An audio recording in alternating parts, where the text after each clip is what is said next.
This video contains content that may not be suitable for all viewers. Viewer discretion is advised. I went riding around Sunday and I noticed that the churches was closed. And it just hit me that I just never have seen churches being closed. No matter what went on, churches on Sundays was open. And I noticed that before you can come into certain places like hospitals, they have these little handheld thermometers. They don't cost that much. Why don't these churches and places like that have these so they can check people before they come in and say, hey man, look, they're all right. They don't show signs or their temperature is good. They can come in. But I'm just still having a difficult time getting a grasp on this coronavirus. Why does everyone has to stay in the house? That is what I am not understanding. I mean, if it is airborne, just say, hey, look, this coronavirus is airborne, and between these hours, this virus is active. And we suggest that you would stay in your homes to prevent that you would catch this virus. And I'm just not understanding why you have to go in the house. And another thing I'm not understanding about this coronavirus is, does this thing ever die? I mean, they want you to stay in the house for 14 days. And if a person passes away, they burn the body. I mean, does this thing die? I mean, after it's on the body for a certain amount of days, shouldn't it just die? Why do you have to burn the body? There are just some things they are not telling us about this coronavirus. They have these now, these pop-up hospitals where people can go in and get themselves checked. And I think I read in New York where they're going door to door checking people to see if they have the coronavirus. And again, if people go into these places and get checked, and then they say it doesn't have it because their temperature, is registered that they're fine, and a few days later they go back, oh yeah, you got it. I just don't understand the going to door checking on people, these check centers, if they really just can't check and know if you got it until you get real sick. And the way some of these little hospitals look, colors make a difference. The colors that they have, the rooms of these places, these dark drab colors, that's a depressing look. And that's not good for you if you're trying to heal from an illness. And you have all these closures. Like I say, this border, when Donald Trump came in making a big issue out of the borders, that kind of raised some flags to me. I'm like, hey man, they're getting ready for something. And now when you come from Louisiana into Texas, they say you have to quarantine yourself for 14 days, but they're checking everybody that's coming in from Louisiana. And I'm telling you, man, I thought that, because as a person who's been here for a while, I just kind of figured, I felt as if something was going to happen in America, but I didn't suspect something like this, that America was shut down because of a virus. You have many people saying, oh man, it's not real because it's something that they're not used to. We're not used to stuff like this here in America. These outbreaks and everybody just dying, falling out because of the advancements in medicine in America. So we just figure like, hey man, they'll beat that. But now it seems as if they are stumped. And this virus is wreaking havoc. And I just don't understand the methods that they are taking now to stop this coronavirus when, as I say, man, if they would have, it's too late. I know it's water up under the bridge now. But when they first got the word about this coronavirus, they should have stopped all flights that's coming from China to coming to America. And they should have stopped, matter of fact, they should have stopped all travel right there and say, hey man, look, we got this bad virus. We need to stop all the travel until they straighten it out over there. Then we can have this international travel, because if we let people travel around, because people are not honest, they'll go around the way to get back in, and we just can't take that chance. So we're going to shut off all the borders and all flights leaving out of America and coming into America. But they let the virus come in.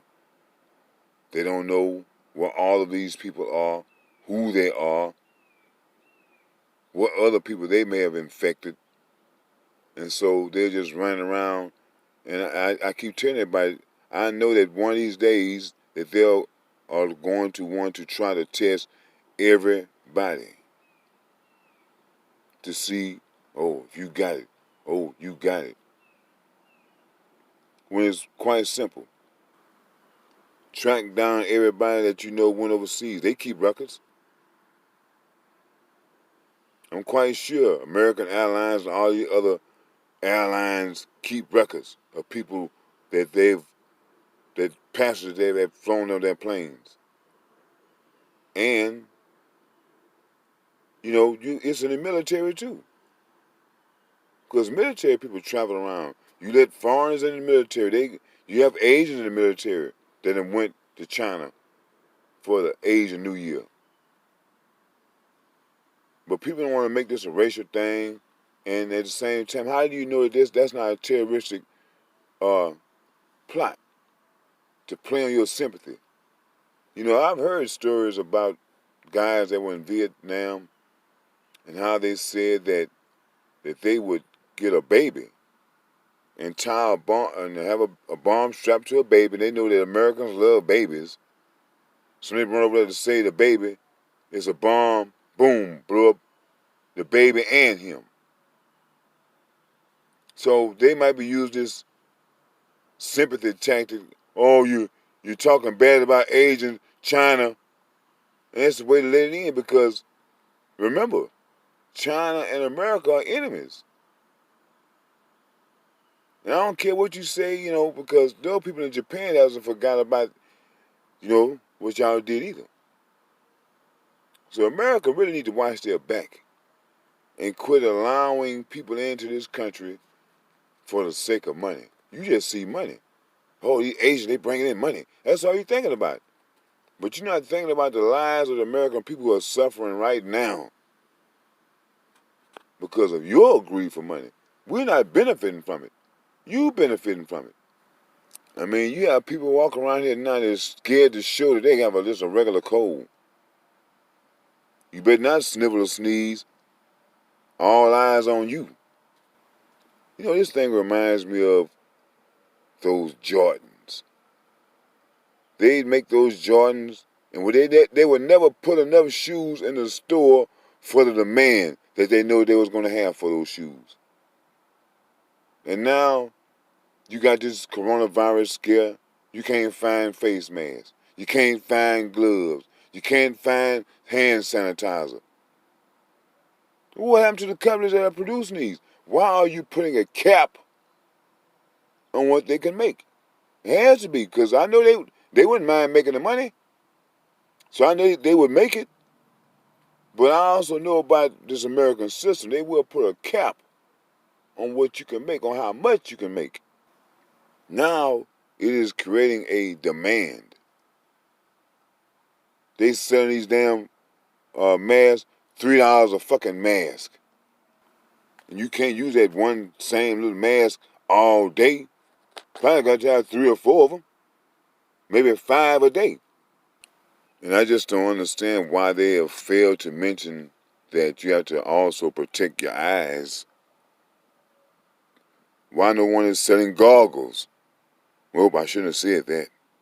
If you have some of them old metal shop goggles or some scuba diving goggles, I think now is a good time to bring them out. I'm going to tell you what was crazy to me when they came out with some numbers as to how many people were going to catch this coronavirus and how many people were going to die from this coronavirus. If they are predicting that 100 to 200,000 people will die from the coronavirus in America, what about the other places? When you put those numbers together, will that equal to 1,000,000? Does that sound like population control? It's like they see people with a bad flu, they're not going to give you any medication to help you. They're just going to let you die. Just think about it. You got a real bad flu, you go to the hospital, they say, oh, we can't help you, send you back home. That's send you home. I mean, like, that's why I said, hey, man, thank God that I was raised around some old people that knew about home remedies. So, push comes to shove, man, I don't need that medicine stuff. I got some things I can take for it that's going to get me better. Because to be honest with you, hey, man, it's like night and day the lives for white people and black people. Really for the lower class black people, because some of the middle class black people act like they are oblivious to what goes on in the lives of black people.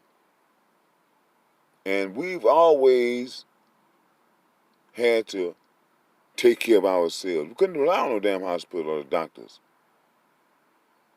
We always had to have some grandmother, somebody old that knew, that was familiar with what you was sick from and knew how to remedy it. That's how we always made it. It wasn't for no damn hospital, but guess what? You always have to have insurance to go to the hospital. And a lot of black people just don't have no insurance. You know, people used to always laugh at people from the country, at how they talk and dress or whatever. But one thing about those people from the country, they knew how to heal themselves, and they did not have to depend on the doctor. I'd say that this coronavirus deal is half bull and is half real. There is a bad virus going around, but it's not as bad as what they're trying to present it. It's not bad to the fact where all this social distancing is required. And I always did say, I mean, why do you have to self-quarantine for 14 days? I mean, after 14 days, you should have the illness. What's the deal? Why is it this 14-day quarantine? Why just 14 days? And what is supposed to happen between those 14 days? Are you supposed to get worse? What? And I know I've been saying this here for the past 4 or 5 years at least. Save your money. Save your money. Save your money. Now you see why I was saying save your money. You know, you got to get while the getting is good, and while the getting is good, you got to save your money for times like these. Old folks used to say save your money for a rainy day. Well, this is just rainy day. There's no work going out.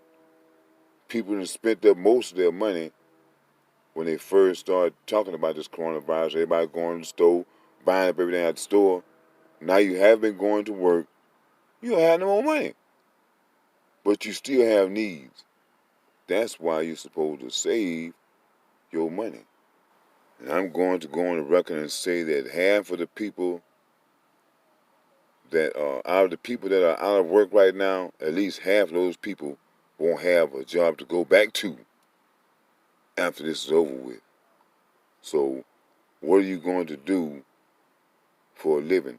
How are you going to pay your bills? Because after it's over with, bill collectors are going to start knocking and calling. They're going to want their money. If you stand in some apartment, hey, they gonna want their money. The light man gonna want his money. Gas. The phone people already text me, telling me to send their money, so they ain't bothered about this. And this money that this stimulus package, ain't no telling when you're gonna get that. It's not like it's gonna come tomorrow, and then it's only what, $1,200 or $1,500. I mean, how long is that going to last? For some people, that won't last 3 days. You know, on New Year's Day, when black people eat that chitlins and greens and black-eyed peas, it's for a reason. So you will have money, greenbacks, and your change for the rest of the year. And I kind of believe that how you start the year is how you will end the year. Start off good, it'll end good. Start off bad, it'll end bad. Man, we start the year off, not we, America, start the year off bad. And I'm just kind of upset about it because I live in America, so what y'all go through, you kind of put me through it too. Because I got to see it. And I got to experience some of it too because it's affecting me as well. It's affecting my cash flow. But you know, I've seen slow days, so I know how to hold on. But you know, where is it going to end, man? Because after this coronavirus deal, it is going to be something else. I guarantee you. It might not be something to do with the health issue, but it's going to be something. This year is going to be a year full of chaos and stupidity. I'm really wondering, you know, when it's all said and done, years from now, what's going to be said about how Donald Trump handled this coronavirus situation. Like with Bush and 9/11, Obama and homosexuality, and now you have Donald Trump and this coronavirus. It's not the border wall. It's going to be this coronavirus epidemic because if a lot of people die because of it, everybody's going to say he handled it wrong. He should have did this or he should have done that. But if he could do something to minimize the amount of deaths, which I don't think is going to happen. I think a lot of people in America are going to die for it because of the lack of medical attention for it. People medicating themselves at home. So I think a lot of people are going to die from it. And this is not going to look good on his resume. For the people that have had to quarantine themselves for 14 days, when the 14 days was up, what then? Did you have to report back to them to get rechecked? Now, when they come through with this so-called vaccination, that's where the shit gonna start. That's like forcing people to take some vaccination. Like when you was going to school back in the game, we all had to get shots before you can go to school. Have to have this record from your doctor. Or they going to try to say, man, before you can get back high on this job, we have to have a permit from the doctor saying that you've been checked out and you do not have this coronavirus in you or on you. Will this coronavirus be the mark of the beast? To where everybody has to get this damn vaccination? Is that how they're going to sneak it in? I mean, I just wanted people to really think about it. Since when has the government ever told people the truth? You go look at these records 20, 30 years later, you find out they lied about every damn thing. And these are descendants of the same people, so what the hell is supposed to change? They are running the same system. These people are giving conspiracy theorists a lot to work with. I mean, we as black people, man, we have to come up with some plan. Because they are just slapping us in the face every which way. We've asked for reparations, money, all type of stuff. They promised us what, the 40 acres and a mule. We didn't get nothing. And they're talking about giving Asians money. But the Asians crying about the businesses that the money they're losing from these businesses. But the businesses that they have, where do they get these businesses from? Who owned these businesses before them? Why wasn't the people that had those businesses before the Asians compensated, which was the black people? So we need to figure out a way after this all is over with. How are we going to make money for ourselves? And how are we going to take care of ourselves as a group? We need to quit letting these old jive time politicians and our so-called propped up leaders speak for us, man, because they do not speak for us at all. They're not helping us. They're just helping themselves. And I remember when Donald Trump was campaigning, he talking about black people, what do you have to lose? Okay, that's all good. But I'm going to ask you this question. When black people vote for you, what do we have to gain?